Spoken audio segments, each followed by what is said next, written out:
And we got Barrett Lee next. It's all yours. Okay, thanks. I am, here's a little bit about me personally and then what I do. I currently serve as the vicar of St. James Mission, which is a small local ministry of a little denomination called the Free Episcopal Church. We meet here in Utica, and before I was ordained as a priest, I worked as a substance abuse counselor at the Addiction Crisis Center here in Utica. And so my perspective on things is more seeing things from a local street level perspective. Currently, what most of my ministry is involved with here in Utica is what we call our community chaplaincy program, where I spend most of my days here on Genesee Street between Obelston Apartments and Oneida Square, and I'm available for pastoral counseling, spiritual care, prayer. I hear confessions from time to time. I'm available also for referral services. Having worked several years in the substance abuse treatment industry, it's I have a lot of connections, and I'm able to refer clients around there, help get people connected to treatment. And the main goal of our work is not street preaching as it is traditionally understood. I think most people have the idea of a kind of a sweaty guy standing on a soapbox in the corner waving a Bible around, and that's not what we do. We're not out to preach, we're out to listen and to form relationships with folks and simply be present and be available for spiritual care. We work with folks from all sorts of different religious backgrounds or who have no particular religious background, and we're simply trying to be there to be available and know love. And just some of my observations in the course of working as a counselor and now as a priest who works primarily on the street. It seems to me that the war on drugs is shaped kind of like a big V. And the top end of this V being the upper echelons of our socioeconomic spectrum. So the rich, the powerful. The bottom end being those who are disenfranchised, those, like the kids who live here in the neighborhood, folks who are discriminated against because of ethnic or racial backgrounds, folks who don't have access to the same level of resources. Jessica, you talked a lot about that on an international level, and we have that here locally as well.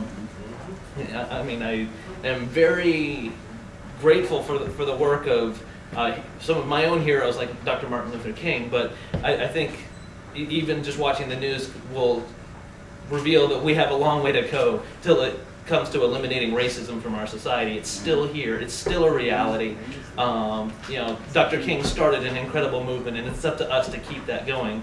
And part of that injustice and inequality is part of what fuels the drug trade here locally as well as internationally, as Jessica was pointing out, where we have a lot of folks locally who, given job options, whether someone's option is to take a minimum wage job in a service industry position or to make up to $1,000 a week working on the street selling a substance, well, it just looks a lot more appealing.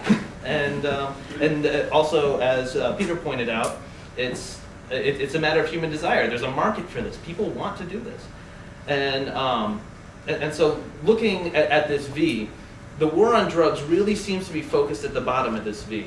Oh, I should also explain sort of the 2 points at the top. Sort of the 2 points at the top of the V, you have sort of your source of what's fueling the production of the drug trade, and that would be the cartels, organized crime on an international level, which we hear that the current administration and previous administrations, going back to Reagan and even before to the 1950s, they're claiming to say, well, we're going to stop drugs at the source, and so they'll fumigate the farms of local growers. And there's very rarely do you find an Escobar or a Noriega and someone else who's connected at that level being taken in. And even when you do, it doesn't disrupt the system at large. And so you have some very isolated, powerful individuals involved in the production of drugs. And then on the other end of the V is the receiving end. And by this, anyone who gets email news updates will know the Lindsay Lohans and Paris Hiltons of the world, who are virtually untouchable. You know, how is it possible that Lindsay Lohan could have been pulled over twice in 1 year, driving while intoxicated with cocaine and put in possession of powder cocaine both times, and spend 24 hours in jail? This is, I mean, if you imagine that happening to anyone locally here, that twice in 1 year. That's because she suffers from melanin deficiency. Thank you. Yes, it's a racial and economic issue. Absolutely, melanin deficiency, right? So, yeah, and yes, this is part of the racial issue, and how here. Again, we have folks who, because of their status, their money, their power, are untouchable both on the production end and on the consumption end. And where the war on drugs gets focused is in the middle of this V at the bottom of the socioeconomic spectrum. The war on drugs is essentially a war on the poor, where those who are subjected to oppression, prejudice, and poverty in our society are being targeted as scapegoats.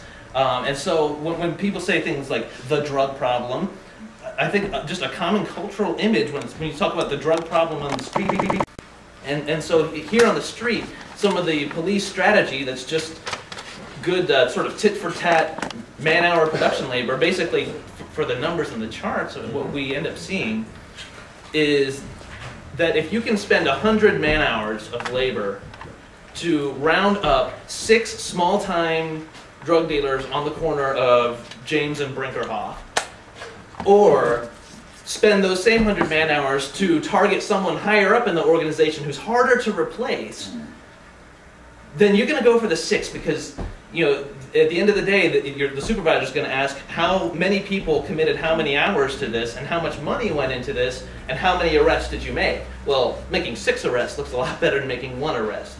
And whether it's someone low down in the organization or higher up, it doesn't really matter. And so the system itself of the underground drug trade is not being addressed. And so who's being targeted are folks at the bottom of that socioeconomic V. And this is just sort of the passing through point as it's coming from large, rich, powerful sources going to large, rich, powerful sources. And I think it makes sort of John and Jane Doe and watching the news from TV land at home, I think it makes us feel a lot better about ourselves to think, oh, well, look at how much we're doing to solve the drug problem. Isn't that nice? They made 6 arrests. Never mind that next week there's going to be another 6 youths out on that corner still selling because they're just easily replaced. Tomorrow. Right. Yeah. And so it's, you know, and so the system is not being addressed, and the issues of poverty, racism, the things that fuel that trade are not being addressed. You know, just to comment, we used to say in the PD that every time we made a drug arrest, all we did was create a job opening. Mm-hmm. Yeah. Right. It's kind of like if anyone's a fan of Greek mythology, I think it's really fun. But if anyone has ever heard the legend of the Hydra, where you have this huge mythical beast with multiple heads, and every time you cut off one head, 2 more grow back in the stump that you just cut off, and that's sort of what the current approach to the war on drugs has been, and it's really harming people.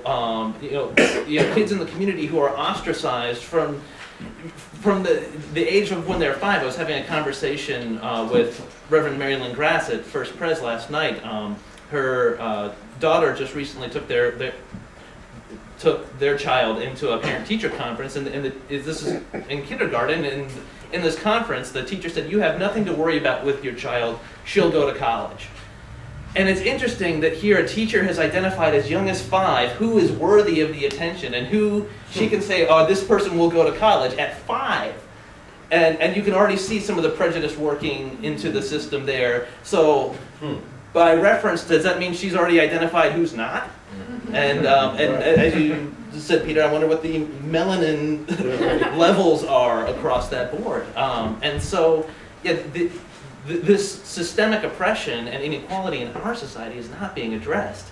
And so we have this V, and the war on drugs really focuses on the bottom corner of this V that is scapegoating the poor. And the war on drugs is essentially a war on the poor.